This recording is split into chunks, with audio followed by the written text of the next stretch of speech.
ബഹുമാനപ്പെട്ട ഗുരുജനങ്ങളെ, എൻ്റെ പ്രിയ കൂട്ടുകാരെ, പ്രകൃതിയെ പൂർവികർ നമുക്ക് കൈമാറിയതല്ല, മറിച്ച് വെറും തരുമകളിൽ നിന്ന് നാം കടമെടുത്തതാണ്. ഈ മഹത് വചനത്തിന് അന്തരാർത്ഥങ്ങൾ മറന്നുകൊണ്ടാണ് ഇന്ന് മനുഷ്യൻ പ്രവർത്തിക്കുന്നത്. പ്രകൃതി കനിഞ്ഞനുഗ്രഹിച്ച നമ്മുടെ വിഭവങ്ങളെ താൽക്കാലിക ആവശ്യങ്ങൾക്ക് നാം ചൂഷണം ചെയ്യുന്നു. സ്വാർത്ഥമോഹിയായ മനുഷ്യൻ സഹചര്യത്തെക്കുറിച്ചോ വരും തലമുറയെക്കുറിച്ചോ ഒരിക്കൽ പോലും ചിന്തിക്കുന്നില്ല എന്നതിന് തെളിവാണ് ഭൂവിഭവങ്ങളുടെ നാശം. ധനമോഹിയായ മനുഷ്യൻ സമ്പത്തിൻ്റെയും വികസനത്തിൻ്റെയും പിറകെ അതിവേഗത്തിൽ കുതിക്കുമ്പോൾ പ്രകൃതിക്ക് താൻ വരുത്തിവെക്കുന്ന നാശനഷ്ടങ്ങളിലേക്കോ അതിൻ്റെ ഭവിഷ്യത്തുകളിലേക്കോ തിരിഞ്ഞു നോക്കാൻ പോലും കൂട്ടാക്കുന്നില്ല. നാലപ്പാട്ട് നാരായണമേനോൻ പറഞ്ഞതുപോലെ, അനന്തമാജ്ഞാതവർണ്ണനീയം ഈ ലോകഗോളം തിരയുന്ന മാർഗം എങ്ങാങ്ങൊരിടത്തൊരു നോക്കുന്ന മർത്യൻ കഥയെന്തു കണ്ടു. വിശാലമായ ഈ മഹാപ്രപഞ്ചത്തെ അപേക്ഷിച്ച് മനുഷ്യൻ വളരെ നിസ്സാരമാണ്. എന്നാൽ ഈ മഹാപ്രപഞ്ചത്തെ ആകമാനം നശിപ്പിക്കുവാനുള്ള തീരുമാനത്തിലാണ് അവനെന്ന് തോന്നും. അവൻ പരിസ്ഥിതിക്ക് വരുത്തിവെക്കുന്ന പരിക്കുകൾ കണ്ടാൽ യാതൊരു തത്വദീക്ഷയുമില്ലാതെ സ്വാർത്ഥമോഹത്തോടെ തികഞ്ഞ സാമർത്ഥ്യത്തോടെ അവൻ പരിസ്ഥിതി ഉപഭോഗിക്കുന്നു.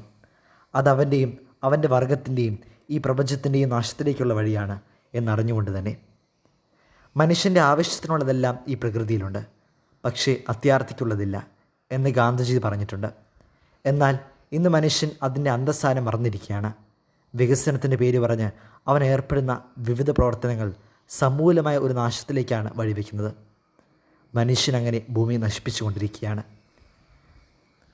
അവയിൽ പ്രധാനപ്പെട്ടത് പരിസ്ഥിതി മലിനീകരണം, അന്തരീക്ഷ മലിനീകരണം, ജലമലിനീകരണം, മണ്ണ് മലിനീകരണം, പ്ലാസ്റ്റിക് മൂലമുണ്ടാകുന്ന അപകടങ്ങൾ എന്നിവയാണ്.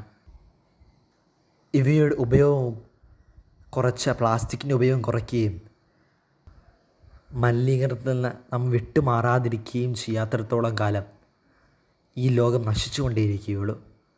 നമ്മുടെ ഭാവി തലമുറയ്ക്ക് കൂടെ അവകാശപ്പെട്ടതാണ് ഈ പരിസ്ഥിതി എന്ന കാര്യം നാം മറന്നുകൂടാ. അതിൻ്റെ ഫലമാണ് നാം കണ്ട മുണ്ടക്കയും ചൂരൽമലയും വിലങ്ങാടുമെല്ലാം.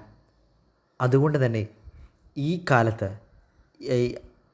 കാലാവസ്ഥ വ്യതിയാനം രൂക്ഷമായിരിക്കുന്ന ഈ സമയത്ത് പരിസ്ഥിതി നേടുന്ന ചൂഷണങ്ങൾ എന്ന വിഷയം അതീവ പ്രാധാന്യമുള്ളതാണ്. പരിസ്ഥിതി സംരക്ഷിക്കാൻ കൂടിയുള്ളതാണെന്നാണ് ഈ വിഷയത്തോടു കൂടി നാം ഓർമ്മിക്കേണ്ട കാര്യം. താൻ നിരന്തരം ചെയ്യുന്ന കർമ്മങ്ങൾ താൻ അനുഭവിച്ചെടുക്കുന്നേ വരൂ എന്നാണല്ലോ എഴുത്തച്ഛൻ പാടിയിട്ടുള്ളത്.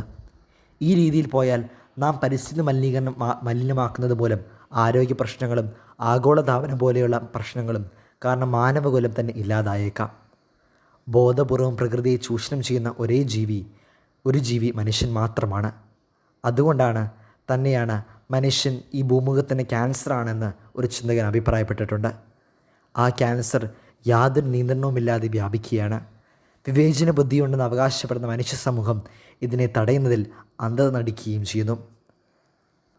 പരസ്പരം ഭാവയാന്താശ്രീ പരമാപ്സുത എന്ന ദേവതത്വത്തിലേക്ക് മടങ്ങിപ്പോകേണ്ട കാലം അതിക്രമിച്ചിരിക്കുന്നെന്ന് പറഞ്ഞുകൊണ്ട് ഞാൻ വാക്കുകൾ ഉപസംഗ്രഹിക്കുന്നു. നന്ദി, നമസ്കാരം.